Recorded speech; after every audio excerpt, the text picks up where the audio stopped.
guys! Yan, katatapos ko lang gumawa nung aking July favorites, and this is how I look.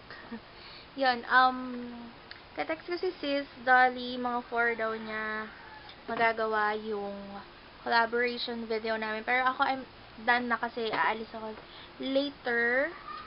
So, yeah, iusog ko lang. Medyo magulo. Kanina medyo magulo pa to kasi nag-film. But, gagawa lang muna ako ng aking thumbnail kasi magpapalitan kami ng picture ni Sis Dolly. So, yeah, wait lang, babalik ako. Hi guys! Good evening!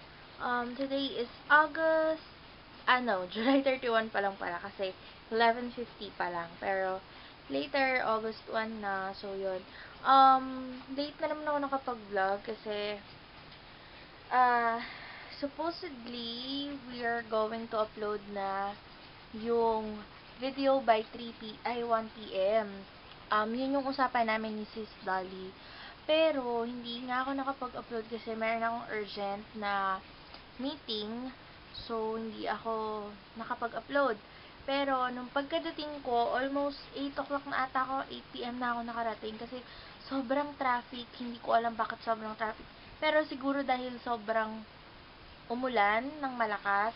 So, yun naman ang tendency, di ba, pag umuulan. So, yun nga, after nung,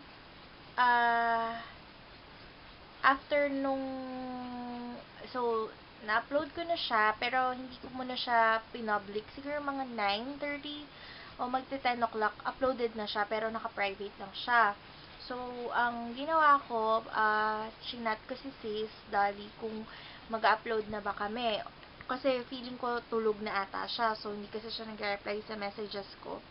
So, naano ko na lang, sabi ko, by tomorrow morning na lang sana. Pero, nung chinek ko kanina, nag-chat pala siya, sabi niya, ay upload na daw namin, i-public na namin. So, pinpublic ko, then chinat ko siya, pero hindi siya nag-reply. Mukhang nauna ako nag-upload. Sorry sis kung nauna ako kasi akala ko online ka pa nung time na nag-chat ka sa akin, nung time na nabasa ko yung message mo. But anyway, dun sa mga yung July favorites, na-upload na siya nga, naka-public na. So, I'm just gonna put the link down below, and then yung link din nung video ni Sis Dolly, lalagay ko na lang din, i-edit ko na lang yung description box later, or maybe tomorrow, or basta, may time naman ako tomorrow eh. And then, yeah, yun, kakatapos ko lang kasi maghilamos, and, yun pala, ito na. Hi sis, ito na yung gift ko sa'yo. Sorry, medyo maliit lang, pero it's from the bottom of my heart. Basta, hindi ito yung, parang combine ko lang yung gifts. Wala kasi ako mahanap na paper bag. So, ito lang yung perfect na paper bag. And, I also wrote a letter. Basta, may simple letter lang naman. So, ni-include ko na siya dito. So, ito na yung sis. See you on Saturday. Yeah, so, abangan nyo yun, guys. Kasi, Saturday, magkita kami ni Sis Dolly. So, mag-vlog kami para sa inyo. Para, syempre, kasama naman namin kayo sa aming pagkikita, sa aming pag-meet up. So, yun nga. Itatago ko na lang muna siya para hindi siya madudumihan. Kasi, to eh. Siyempre, paper bag na basa-basa din. So, nagito ko na siya dito. So, Saturday ko pa naman, or maybe tago ko na lang para kasi ayoko kasi minsan lang nakakalat yung mga gamit ko. Although, hindi naman siya kalat, pero syempre, diba, para maingatan ko na lang din. Sana sis, magustuhan mo yung mga gifts ko sa'yo kasi, yung iba dyan, meron akong dalawang include na binibenta ko. So, sana, pwede siya sa'yo, sana. Hindi ko alam ko siya, dito na lang. Ako na lang muna ilalagay. So, by Saturday, kukunin ko rin naman ito. Yun. Tapos, yun, dumaan kami ng SM Cubao kanina. And then, dami namin nabili kasi they're on sale. So, ito, ay parang blanket. Tingnan niyo, 150 pesos. Yan, nakikisama na naman siya. So, para siyang Aztec print. Yeah, tapos, bumili din kami ng mga pillowcase. Ito sa akin to. Wait, ito. This one is 120 pesos. Baby, no! Sige, yan. Gusto niya magpakita kasi. Yan, this is queen size. So, 100. Ayan. 120 pesos siya. Tapos, ito naman, sa mom ko to eh. Ay, no, sa akin din to. And then, 120 pesos. Tapos, ito naman yung sa pillowcase ng mommy ko. 120 pesos din. Tapos, ito pa, sa kanila din to. Same, 120 din. And then, last is this bolster pillowcase. This is 145 naman. So, one piece lang siya, 22 by 44. So, super mura. All in all, nagka-bill kami ng 699. 699. So, yun. Murang-mura. Siguro kaya sale dahil, ano nga, diba? Tawag dun? Sweldo. Kaya, nagka-sale. Nakita niyo ba ako, guys? Sorry. Ayusin ko lang ito kasi, papalaban din kasi namin ko. Although, hindi ko pa nakikita yung loob niya. Pero I'm very much excited na makita siya. Bukas ko na lang siya bubuksan. Kasi, para sabay din kami ng mami ko. Magbukas.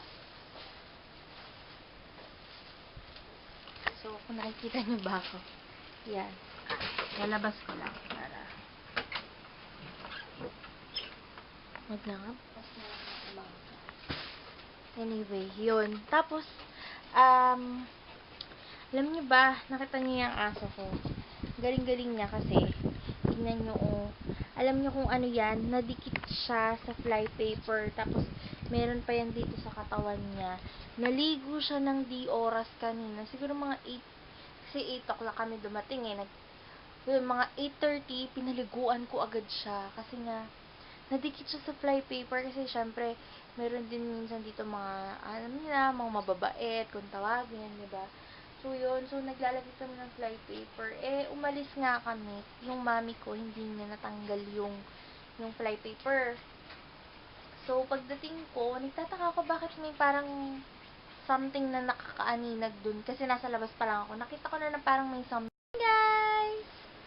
It's August 1 and 10:30 na, pero aalis kasi ako saglit, tapos babalik din ako, so probably mapapanood nyo rin tong vlog ko. And yun nga, yung July favorites, lalagay ko na lang sa description box. Alright, so hindi ko kasi maladala to dahil robot na siya, pero yun, ipapacharge ko muna, and then yun. So, yeah, I'm gonna see you later.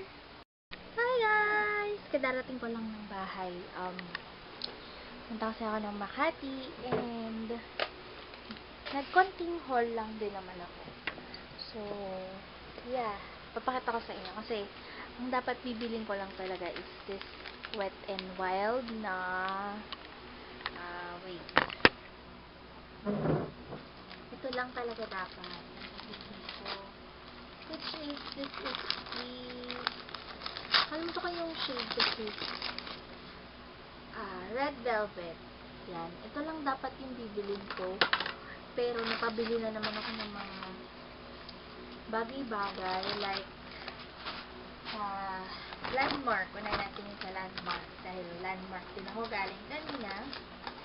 So, nakabili ako ng,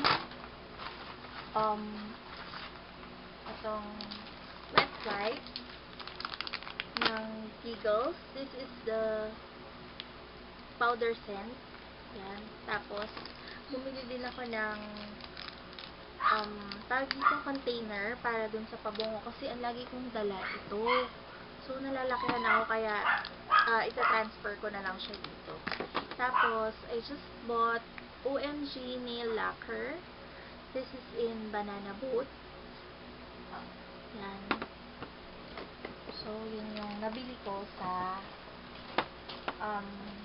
sa Landmark. And then, nung nagpunta naman ako ng Glorieta, pumunta ako sa Daiso. Yan. So, nagawa na lang ako ng collective haul nito. Yan. I-sneak peek ko lang kayo ng mga binili. Ito siya. Hand cream. Tapos, eyebrow pencil. Tapos, ito yung magnet flower curtain tassel. Para sa curtains and mirror. Kasi wala na akong mirror dito eh. So, ito lang yung pinaka mirror ko, and mas minsan gusto ko yung malapit. Kaya, yun. And last but not the least is my favorite store, yung Forever 21. So, ang nabili ko naman sa Forever 21 ay itong velvet lip gloss, and this is in matte finish. So, naghahanap ako ng stock kung mayroon pa, pero sabi ng babae, wala na daw kasi all out na daw sila. Ito yung unang-una ata na tawag dito? Ang tawag doon yung unang-unang na sold out. So, this is how it looks like, and isa-swatch ko siya. Ito yung color niya. Red na red. So, I really like it. Sobrang ganda. And next naman, na binili ko from Forever 21, dalawang bagay lang. Last but not the least is itong necklace na bow. And silver. And then, to pair it with ito, yung necklace na bow din. So, naghahanda kasi ako sa meet up namin ni Sis Dolly. So, kaya bumili ako ng konting mga bagay-bagay na paghahandaan lang. It smells good ah. Anyway, so mag-aayos muna ako ng kalat. Ayan ang kalat ko. And, magpapalit na ako kasi mag-edit pa ako ng vlog. And, yeah, see you tomorrow, and thanks for watching. Abangan niyo yung meet up namin si Sis Dolly. Okay, bye!